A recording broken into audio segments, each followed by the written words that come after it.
Good evening everyone. আজকে blog আমি Sounak Banerjee start করে দিয়েছি।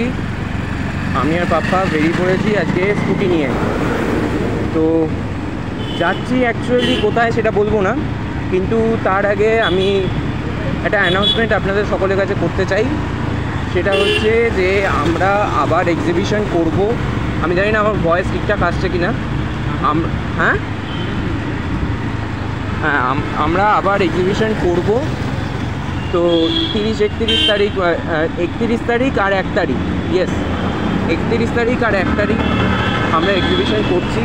আপনাদেরকে লোকেশন আমি একটু বাদেই বলে দিচ্ছি। রাস্তা দেখাই, দেখুন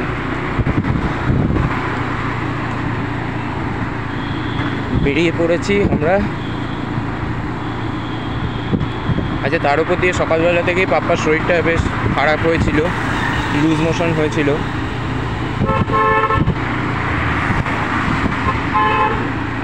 আর ওয়েদারটা বেশ সুন্দর হয়ে আছে এখন, বেশ ঠান্ডা ঠান্ডা হয়। হ্যাঁ,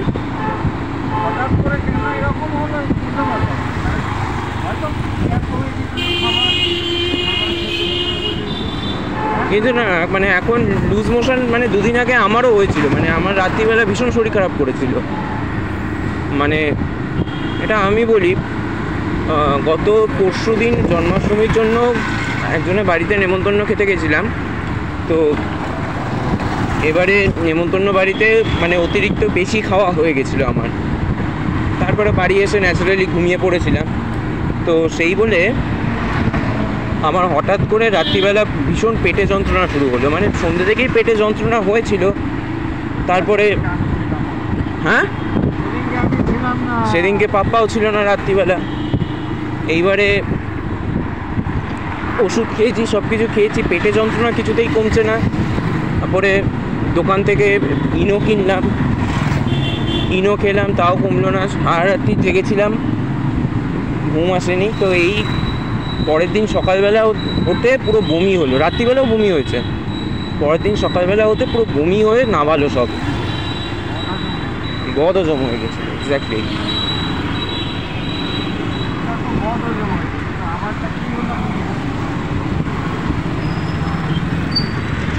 তোমাদের আরামবাগে তো এখন মিনারেল ওয়াটারই পাওয়া যাচ্ছে। হতে পারে জলের ইয়ের জন্য হতে পারে। চলুন, ওখানে তো আরও লাগিয়ে দিয়েছে না এখন।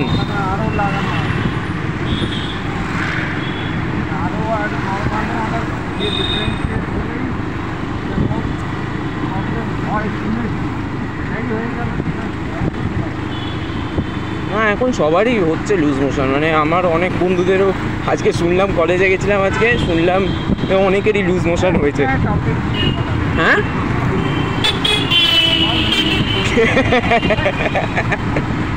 না আমাদের তো অবস্থা সেই ওই পিকু সিনেমার মতন, মোশন সে ইমোশন থাক। পিকুতে যেরকম অমিতাভ বচ্চনের মানে কিছুতেই ইয়ে হতো না, ক্লিয়ার হতো না।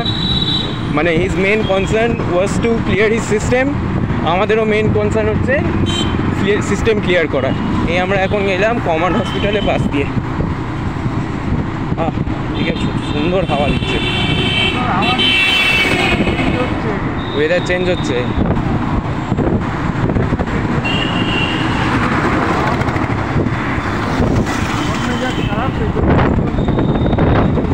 না, তো নিয়ে কেউই ইন্টারেস্ট দেখাচ্ছে না। মেজাজ সবার খারাপ হয়ে আছে। কিন্তু না, এইবারে একটা জিনিস চাইবো যে এইবারে শীতকালটা যেটা পড়বে বেশ ভালো মতন শীত পড়বে। ব্যাস, সিগন্যাল এসে গেছে। এই যে ন্যাশনাল লাইব্রেরি, এটা ন্যাশনাল লাইব্রেরি কত নম্বর গেট? 5 নম্বর গেট, 5 নম্বর গেটের সামনে আমরা যাচ্ছি এখন। এই এবার উঠবো সেকেন্ড হুগলি ব্রিজ। হ্যাঁ, আচ্ছা, আমার ফোনটা আবার বাজছে দেখছি, সুজা কাকু বোধহয় ফোন করেছে। আচ্ছা, এবার ব্রিজে উঠবো। তোমার মনে আছে ছোটোবেলায় সেকেন্ড হুগলি ব্রিজকে কী বলতাম আমি?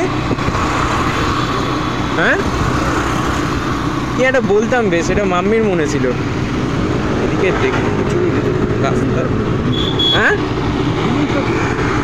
হুগলি সেতু বলতাম না, না না, হুলি না, কি ব্রিজ বলতাম যেন একটা।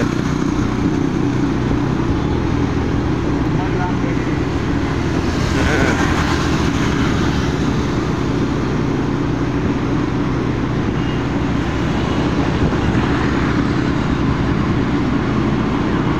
তবে হ্যাঁ একটা কথা, এই স্কুটিতে রানিংয়ে যাচ্ছি তো ঠান্ডা লাগছে, মানে বেশ ঠান্ডা ঠান্ডা লাগছে। আবার যখন দাঁড়িয়ে যাব একটা জায়গায় তখন গরম লাগবে। হ্যাঁ, রাত্রির দিকে ওয়েদার চেঞ্জ হয়ে যায়। কিন্তু আজকে সকালবেলা বেরিয়েছিলাম বাড়ি থেকে, এত কড়া রোদ্দুর, এত গরম, মাথা খারাপ হয়ে গেছিলো গরম। হ্যাঁ হ্যাঁ,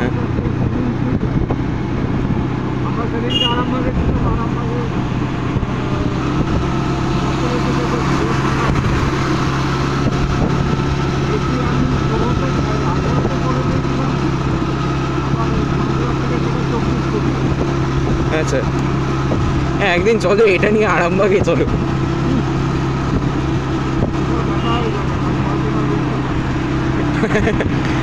আমার কোমরের অবস্থা এমনিতেই খারাপ, তার উপর দিয়ে আবার বলছি স্কুটি নিয়ে চলো আরামবাগে। আমরা হাওড়া ঢুকে গেছি। ক্যামেরাটা ফোকাস করছে না। হ্যাঁ, এই বাঁ হাতে অবনী মল, হাওড়ার মল, রিভার সাইড, যেটা আমরা সেকেন্ড হুগলি ব্রিজ থেকে দেখতে পাই।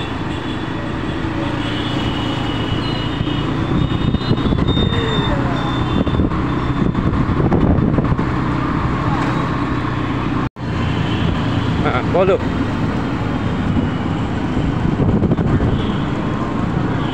Howrah Maidan,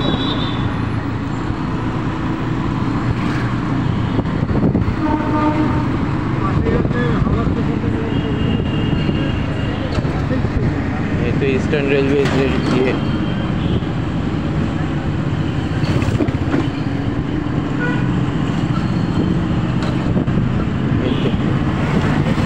railway hospital.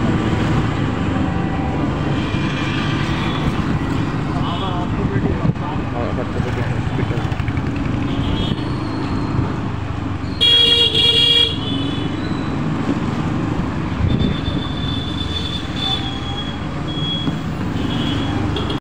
আমরা এখন হাওড়াতে দাঁড়িয়েছি।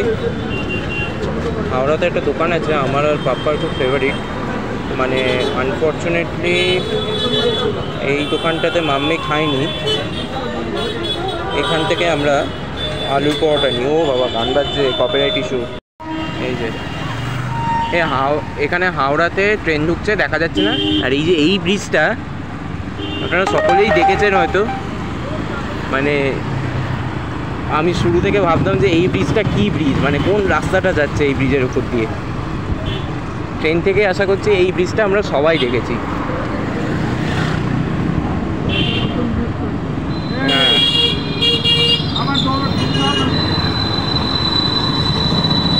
বাপরে বাপ, এই রাস্তায় গাড়ি চালানো,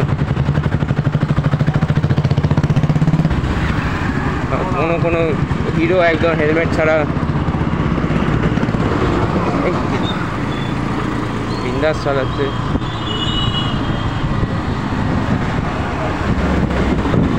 হ্যাঁ, তো এই শেষ বেশ বাড়িতে ঢুকলাম। এখন বাজে হচ্ছে 11:15। ভিডিও শুরুতেই বলেছিলাম যে আমরা আবার এক্সিবিশন করছি। এক্সিবিশনের ভেনিউটা আমি আপনাদের বলে দিই। আপনারা যারা সিদ্ধা হ্যাপি ভিলে থাকেন, মানে রাজারহাট সিদ্ধা হ্যাপি ভিল, ওইখানে 31শে অগস্ট আর 1 সেপ্টেম্বর আমরা এক্সিবিশন করছি ব্যাঙ্কুয়েট হলে, ক্লাব হাউস ব্যাঙ্কুয়েট হল। আমার মায়ের মতনই অবস্থায় হয়ে যাচ্ছে দিনের দিন, মানে ভুলভাল উচ্চারণ করতে করতে। তো করছি। পার্সোনালি বলতে গেলে আমি খুব নার্ভাস হয়ে আছি অ্যাকচুয়ালি, মানে অনেক দিন পর এক্সিবিশন করছি, তার উপর দিয়ে মাম্মি নেই। মাম্মি থাকলে কি হয়, মাম্মি মানে গাইড করে দেয় যে বাবু এটা কর, ওটা কর, এভাবে এটা ডিসপ্লে করবি, ওভাবে ওটা ডিসপ্লে করবি। তো I am a bit nervous with everything. Still পাপ্পা আছে, পাপ্পা আর আমি করব। আপনারা যারা সিদ্ধার্থে থাকেন অবশ্যই আসবেন। আর আর কি বলবো, যেমন আমরা যেতে যেতেই আমরা কথা বলছিলাম যে লুজ মোশন, অ্যাকচুয়ালি আজকে পাপ্পার কালকে থেকেই শরীরটা খারাপ হয়ে আছে, আমারও মানে গত পরশু থেকে শরীরটা খারাপ হয়েছিল। সরি, সাউন্ডটাকে আমি মিউট করে দিই। গত পরশু থেকেই শরীরটা খারাপ হয়েছিল আমার। তো শরীর খারাপের জন্য বেশি কিছু করতেও পারছিলাম না, খেতেও পারছিলাম না। আজকেও অ্যাকচুয়ালি কলেজে গেছিলাম, সকাল থেকে ভীষণ গরম ছিল। এই রাত্রির দিকে করে দেখছি ওয়েদারটা এবার আস্তে আস্তে নর্মালাইজ হচ্ছে, and that is a very good thing. মানে রাত্রিবেলা ওয়েদার নর্মালাইজ হচ্ছে, এর চেয়ে ভালো কিছু হতে পারে না। মানে লিটারেলি মানে পাপ্পা যখন স্কুটি চালাচ্ছিল তখন আমার পেছনে বসে ঠান্ডা লাগছিল, তারপর আমি যখন চালাচ্ছিলাম আমারও বেশ ঠান্ডা ঠান্ডা লাগছিল। আজকে তো হয়েছে আর একটা কাণ্ড, আমি যেমন বলছিলাম ওখানে আলুর পরোটা কিনছিলাম, আলুর পরোটার দোকানটা আমি আপনাদেরকে ঠিক করে দেখাতে পারলাম না, কেননা ওখানে গান বাজছিল, এবার গানে কপিরাইট ইস্যুস থাকে, তো আমি আলুর পরোটার দোকানটা দেখাতে পারছিলাম না। এত সুন্দর আলুর পরোটা, মানে এক্স্যাক্ট দিল্লি স্টাইলের আলুর পরোটা। আমাদের রাত্রিবেলার ডিনার এখন প্রায় এরকমই হয়ে গেছে যে পাপ্পা হাওড়া থেকে যখন আসে আলুর পরোটা নিয়ে আসে, একটুখানি লঙ্কার আচার আর টক দই, লঙ্কার আচার বা আমের আচার আর একটুখানি টক দই, দারুণ মানে দারুণ খাবার। সকালবেলা উঠে পেট পরিষ্কার হয়ে যায় সব, মানে একদম হ্যাপি সিস্টেম। মানে আমি আগে নিজে আলুর পরোটা বানাতাম, আপনারা যারা আগে ব্লগ দেখতেন আপনারা জানেন আমিও আলুর পরোটা বানাতাম, মাম্মিও আলুর পরোটা বানাতো, পাপ্পা আলুর পরোটা বানাতো। এবারে আমরা কী করি, আমরা অনেক বেশি করে পুর দিয়ে বানাই, এদের এখানে পুরটা একটু কম, কিন্তু সেই তুলনায় খেতে খুব ভালো, খুবই সুস্বাদু। আর আটা দিয়ে তৈরি হয়, একটা স্পেশাল জিনিস হচ্ছে যে আটা দিয়ে তৈরি হয়, ময়দা দিয়ে নয়। অনেকদিন নিজের হাতে বানানো আলু পরোটাও খাইনি, একদিন খেতে হবে। আর পাপ্পার তো এমনিতেই যা চলছিল, মানে হলে এমন হবে যে ওষুধ খেয়ে কন্ট্রোল করতে হবে, না হলে আমাদের সেম, মানে মানে ইভেনলি মানে আমারও যত এজ হচ্ছে, আমিও যত ডেভেলপ হচ্ছি, আমারও সেরকমই দেখছি যে এই বাড়ির সবার মতনই আমারও একটা ওই কনস্টিপেশনের মতন একটা ব্যাপার এসে গেছে। তো এই বলে আমিও খুব একটা বেশি এখন আর রিস্ক নিই না, ময়দা খাওয়া কমিয়ে দিয়েছি, মানে ময়দা খাওয়া থেকে শুরু করে সব কিছুই প্রায় কমিয়ে দিয়েছি আমি। মানে যে কারণে হয়তো আমার মুখ চোখ একটুখানি মানে রোগা রোগা লাগে এখন, মানে শরীরও একটু রোগা হয়েছে। সবাই বলে এখন যে বাবু বা সৌনক খুব রোগা হয়ে গেছিস, বা বাবু খুব রোগা হয়ে গেছিস। ওয়েল অ্যাকচুয়ালি খুব ভালো রোগা হয়ে গেছি। মোটা থাকলে না প্রচুর সমস্যা থাকে শরীরে। এই যেমন এখনও মানে আজকে পাপ্পার সাথে ফিরছিলাম যখন আমার কোমরে ভীষণ যন্ত্রণা হচ্ছিল, মানে যে কোমরের হাড়টা ভেঙে গেছিলো ওই দিকটা আবার প্রবলেম করছে আমার অ্যাকচুয়ালি। তো মানে ওইটা মানে ভীষণ যন্ত্রণা করছিল, মানে আমার বসে থাকলে অনেকক্ষণ যদি টানা বসে থাকি আমার কোমরে যন্ত্রণা হয়, যদি কোনো শক্ত জায়গা না পাই আমার কোমরে ভীষণ যন্ত্রণা হয়। এবার আমাদের স্কুটির সিটটা ভীষণ নরম, এবার নরম জায়গায় বসে থাকলে না কোমরে এত যন্ত্রণা হয় বলে বোঝাতে পারবো না। পাপ্পাকে বললাম যে পাপ্পা স্কুটির সিটটা বদলাও আর পেছনে একটা ব্যাক রেস্ট মতন কিছু একটা লাগাও তুমি, নাহলে ওই অবস্থায় মানে না নিজে পেছনে বসে আমি তোমার সাথে যেতে পারবো না। আর তারপরে পাপ্পা আমাকে কলকাতায় ঢোকার পরে পাপ্পা আমাকে দিয়ে দিল, বললো তুই চালা। আমি চালাচ্ছিলাম।